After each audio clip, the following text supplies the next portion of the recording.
Hello friends, എല്ലാവർക്കും good morning. അമ്പച്ചവനിർപ്പൂവിൻ്റെ ഇന്നത്തെ super hit വിശേഷത്തിലേക്ക് എല്ലാവർക്കും സ്വാഗതം. അങ്ങനെ നമ്മുടെ സച്ചി അരുണിനെ വെല്ലുവിളിക്കുകയാണ്. ഇതേ ഇനിയും എൻ്റെ അടുത്ത് കളിക്കാൻ വന്നു കഴിഞ്ഞാലേ ഞാൻ കളി പഠിപ്പിക്കും എന്നും പറഞ്ഞുകൊണ്ട് താക്കോലും വീശി നേരെ സച്ചി അവിടെ നിന്ന് പോവുകയാണ്. സച്ചി പോകുന്നുണ്ട് കഴിഞ്ഞപ്പോഴേക്കും ഈ അരുണിന് കലി വന്നിട്ട് നിന്നെ ഞാൻ വെറുതെ വിടിലിടാ എന്നൊരു മുഖഭാവത്തോടു കൂടി തന്നെയാണ് അരുൺ അവിടെ നിൽക്കുന്നത്. അങ്ങനെ പിന്നീട് കാണിക്കുന്നത് നമ്മുടെ രേവതി വീട്ടിലിങ്ങനെ അടിച്ചു മാറിക്കൊണ്ടിരിക്കുക. ആ സമയത്ത് സുധിയാണെങ്കിലും ആഹാ ഇപ്പം കാണിച്ചു തരാൻ ഇവിടെ ഇരുന്ന് അടിക്കുവാണല്ലേ, അപ്പോൾ ഒന്നും അറിഞ്ഞില്ല അല്ലേ? എന്തറിഞ്ഞില്ല എന്ന്? പറയാം കാര്യങ്ങളൊക്കെ ഞാൻ പറയാം. അതെ എല്ലാവരും ഒന്ന് വന്നേ എന്നും പറഞ്ഞുകൊണ്ട് സുധി അങ്ങോട്ട് വിളിക്കുക. അപ്പോൾ അതെ അച്ഛനും അമ്മയും ഇറങ്ങി വരികയാണ്. അപ്പോൾ അമ്മ വന്ന് ചോദിക്കുകയാണ്, എന്താടാ മോനെ? അതെ പോയ കാര്യം നടന്നോ? 30 ലക്ഷം രൂപ കിട്ടിയോ? കിട്ടി, ഇതെൻ്റെ കയ്യിലുണ്ട്, ഞാൻ കാണിച്ചു തരാം എന്നും പറഞ്ഞുകൊണ്ട് പൈസ എടുക്കുന്ന പോലെ അഭിനയിച്ചിട്ട് ഇങ്ങനെ എണ്ണി കൊടുക്കുകയാണ്. എന്നാ പിടിച്ചോ, 30 ലക്ഷം രൂപയും കറക്റ്റ് ഉണ്ട്. നീ എന്താണ് ഈ കാണിക്കുന്നത്? അപ്പോൾ രവി ആണെങ്കിൽ നീ എന്താണ് ഞങ്ങളെ കളിയാക്കണം? എൻ്റെ പൊന്നച്ച, കളിയാക്കിയതൊന്നുമല്ല.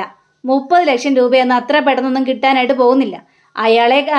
അയാളെ പിടിക്കാൻ വേണ്ടി പോലീസ് സ്റ്റേഷനിൽ ഒരു കംപ്ലൈൻറ്റ് കൊടുത്തായിരുന്നല്ലോ. അന്വേഷിക്കട്ടെ എന്നേ, കണ്ടുപിടിക്കട്ടെ. അത് പെട്ടെന്ന് തന്നെ ആവണമെന്ന് പറഞ്ഞു കഴിഞ്ഞാൽ കാര്യങ്ങളൊന്നും നടക്കില്ല.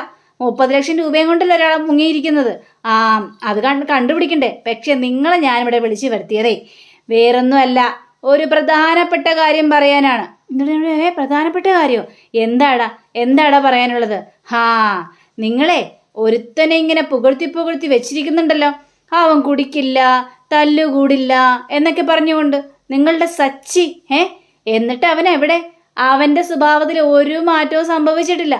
പഴയതുപോലെ തന്നെ കുടിച്ച് തല്ലുകൂടി അവനെ വല്ലാത്തൊരവസ്ഥ നിൽക്കുക. ഇത് കേട്ട് കഴിഞ്ഞപ്പോഴേക്കും ദേ സുധി, അനാവശ്യം പറയാൻ നിൽക്കരുത്. അവൻ എനിക്ക് വാക്ക് തന്നിട്ടുണ്ട്, ഇനി കുടിക്കേയില്ല തല്ലുകൂടെയില്ല എന്ന്. എങ്കിലേ അച്ഛന് തെറ്റി. അച്ഛന് തന്ന വാക്കേ അവൻ ഒരു പുല്ല് വില പോലും കൽപ്പിച്ചിട്ടില്ല. അപ്പം ഇത് കേട്ട രേവതിയാകെ പേടിച്ചു പോവുകയാണ്. എന്തൊക്കെയാ പറയുന്നതെന്ന് ചോദിക്കുകയാണ്.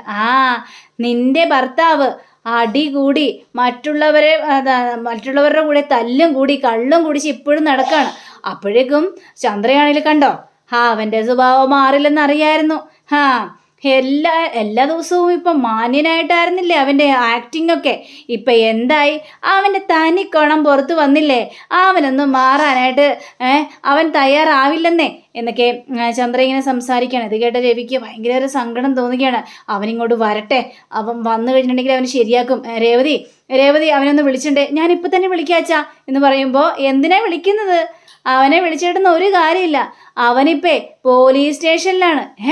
പോലീസ് സ്റ്റേഷനിലോ? ദേസുതി, അനാവശ്യം പറയാൻ നിൽക്കരുത്. ഞാൻ അനാവശ്യമൊന്നുമല്ല പറഞ്ഞത്.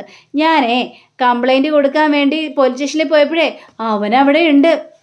ഞാൻ അവനോട് കാര്യം തിരക്കി കഴിഞ്ഞപ്പോഴേക്കേ അവൻ തന്നെയാണ് എന്നോട് പറഞ്ഞത് ഞാൻ ഒരുത്തനെ തല്ലിയെന്നും അതുകൊണ്ടാണ് പോലീസ് സ്റ്റേഷനിൽ വന്നതെന്നും എന്നൊക്കെയാണ് അവൻ എന്നോട് പറഞ്ഞത്.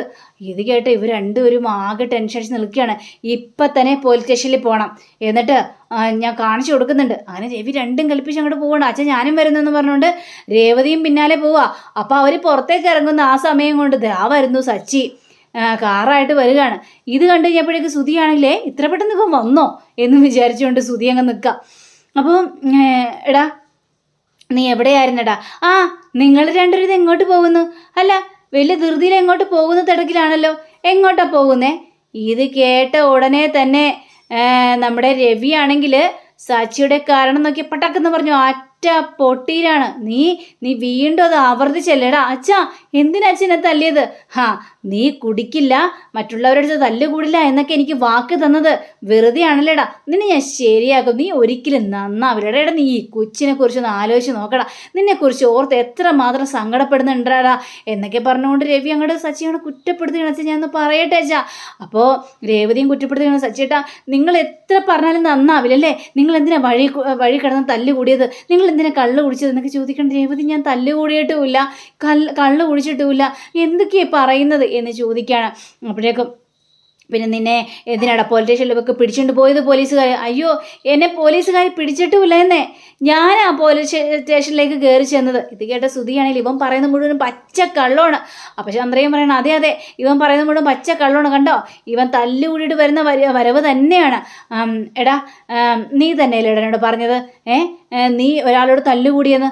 എന്നിട്ടാണ് നീ പോലീസ് സ്റ്റേഷനിലേക്ക് വന്നത് നീ പറഞ്ഞില്ലേടാ? ഷോ എൻ്റെ ദൈവമേ, എൻ്റെ അച്ഛ എന്നെ ഞാൻ നോ പാർക്കിങ്ങിൻ്റെ ഏരിയയിൽ പാർക്ക് ചെയ്തതിന് എൻ്റെ വണ്ടി എടുത്തുകൊണ്ട് പോയി പോലീസുകാർ. ഞാൻ അവിടെ ഒരു പ്രശ്നം ഉണ്ടാക്കിയിട്ടില്ല. അങ്ങനെ ഞാനാ പോലീസ് സ്റ്റേഷനിലേക്ക് ചെന്നത് എൻ്റെ വണ്ടി വിട്ട് കിട്ടണമെന്നും പറഞ്ഞുകൊണ്ട്. അല്ലെങ്കിൽ രേവതിയോടൊന്ന് ചോദിച്ചു നോക്കിക്കണ്ടേ, രേവതിക്കും അറിയാമായിരുന്നു ഈ കാര്യം. അപ്പോഴാണ് രേവതി ഈ കാര്യത്തെക്കുറിച്ച് ചിന്തിക്കുന്നത്. മോളെ രേവതി, ആണോ രേവതി? സത്യമാണോ ഈ പറയുന്നത്? അയ്യോ അച്ഛാ, ഞാനത് മറന്നുപോയി അച്ഛാ.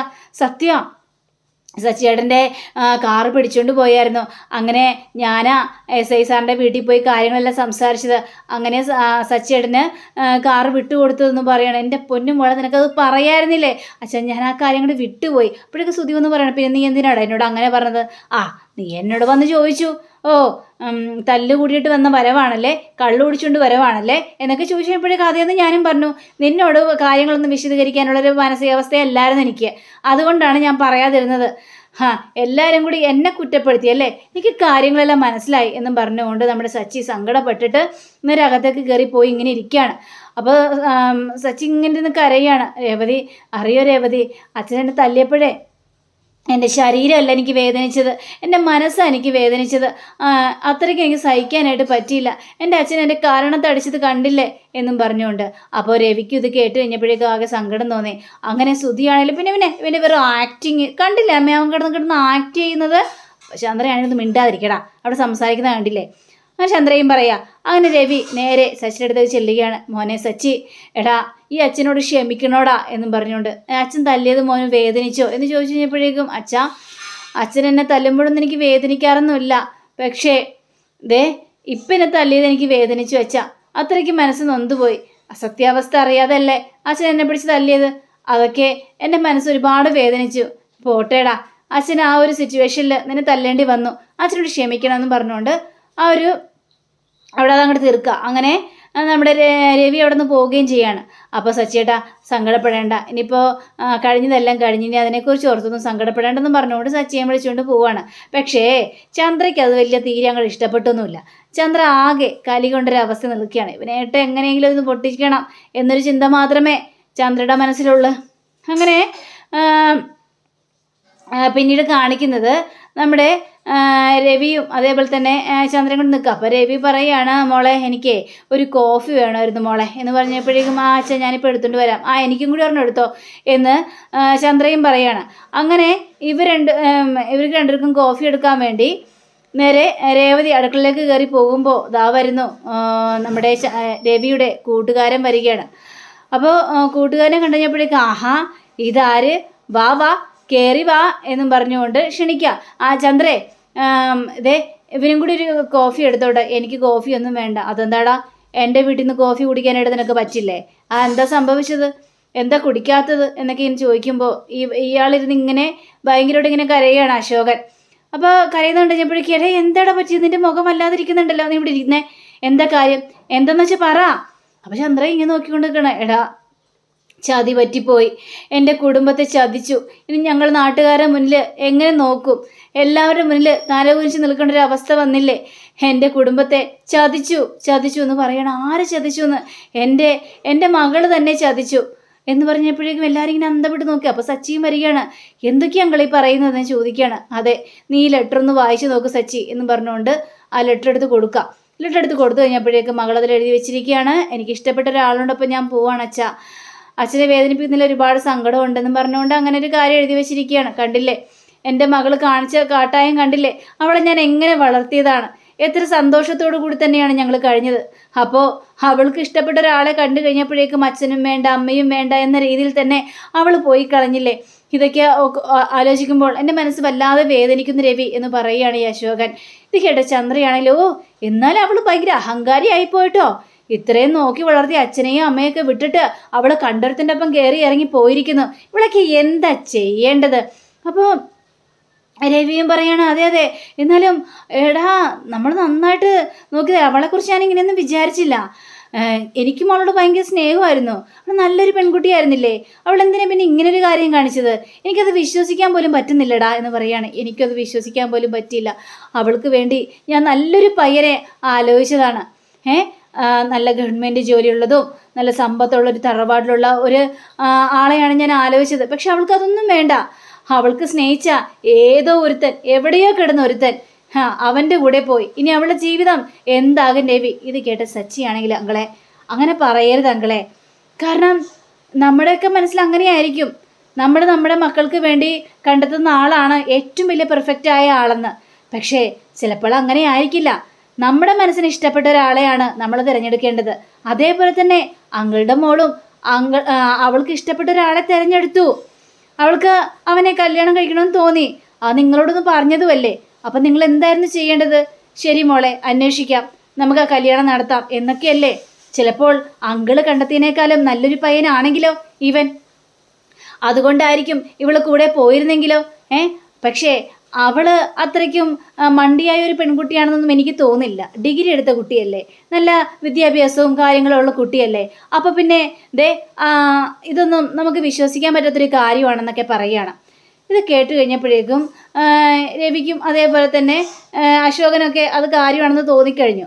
ഏതായാലും അങ്കിൾ സങ്കടപ്പെടേണ്ട, എവിടെയാണെങ്കിലും അങ്കിളുടെ മോളെ ഞാൻ കണ്ടെത്തി തരും. സച്ചി സത്യമാണോ പറഞ്ഞത്? സത്യമായിട്ടും. അങ്കിളുടെ മോളെ എവിടെയാണ് ജോലി ചെയ്യുന്നതെന്ന് ചോദിച്ചപ്പോഴേക്കും മെഡിക്കൽ സ്റ്റോറിൻ്റെ ഒരു കാര്യം പറഞ്ഞു കൊടുക്കാം. ശരി, എങ്കിൽ പിന്നെ ഞങ്ങൾ അവിടെ നിന്ന് പോയി ഒന്ന് അന്വേഷിക്കട്ടെ, അതിനുശേഷം അങ്കിളോട് വിവരങ്ങളെല്ലാം പറയാം. എന്താ അതുപോരെ എന്ന് ചോദിക്കണം. ഉറപ്പായിട്ടും അത് തന്നെ മതി എന്നും പറയാം. അങ്ങനെ നമ്മുടെ സച്ചി നേരെ അകത്തേക്ക് കയറി പോവാണ്. അപ്പോഴേക്ക് സച്ചിയേട്ടൻ ഞാനും വരുന്നുണ്ട് സച്ചിയേട്ടെന്ന് പറഞ്ഞുകൊണ്ട്. അങ്ങനെ ഇവർ രണ്ടുപേരും കൂടി നേരെ ആ ഒരു മെഡിക്കൽ സ്റ്റോർ ലക്ഷ്യമാക്കി തന്നെ പോവുകയാണ്.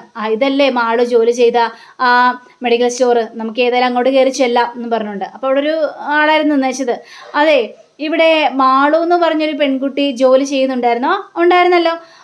ഒരു സംഭവം ഉണ്ടേ, അത് ചോദിക്കാൻ വേണ്ടി വന്നതാണ്. സംഭവം എന്താണെന്നൊക്കെ മനസ്സിലായി, എനിക്കൊരു സൂചന കിട്ടിയതാണ്. അതിനെക്കുറിച്ച് വിശദമായിട്ടൊന്നും എനിക്കറിയില്ല. പക്ഷെ അറിയുന്ന ഒരാളുണ്ട് ഇവിടെ. അത്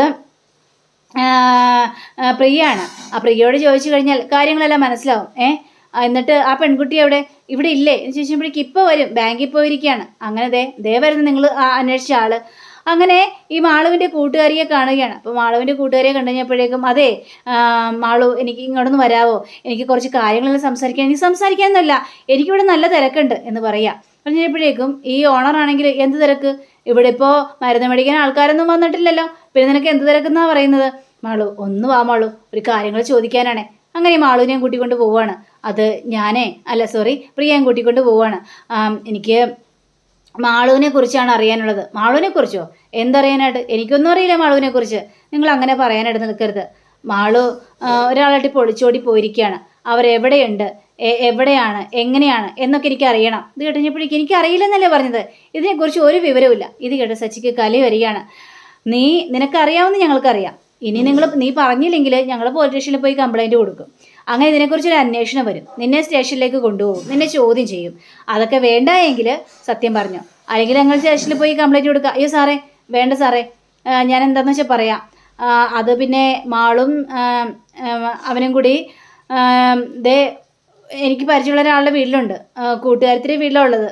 അത് കൂട്ടുകാരത്തിൻ്റെ വീട് എവിടെയാണ്? അങ്ങനെ ആ സ്ഥലവും പറഞ്ഞു കൊടുക്കുകയാണ്. അവിടെ ചെന്ന് കഴിഞ്ഞിട്ടുണ്ടെങ്കിൽ ചിലപ്പോൾ അവളെ കണ്ടെത്താനും സാധ്യത ഉണ്ടെന്നൊക്കെ പറയാം. അപ്പോൾ അവരുടെ കല്യാണം കഴിഞ്ഞോ എന്ന് ചോദിച്ചപ്പോഴേക്കില്ല, കല്യാണമൊന്നും കഴിഞ്ഞിട്ടില്ല. ഇത് കഴിഞ്ഞപ്പോഴേക്കും ഇവർക്ക് സമാധാനമാകുക. അപ്പോൾ അങ്ങനെയും കാണിച്ചുകൊണ്ടാണ് നമ്മുടെ ഇന്നത്തെ വീഡിയോ അവസാനിച്ചിരിക്കുന്നത്. അടുത്ത റിവിനെ കാത്തിരിക്കുക, സബ്സ്ക്രൈബ് ചെയ്യുക. എല്ലാവർക്കും നല്ലൊരു ദിനം ആശംസിച്ചു. നമസ്കാരം. Thank you. ബൈ.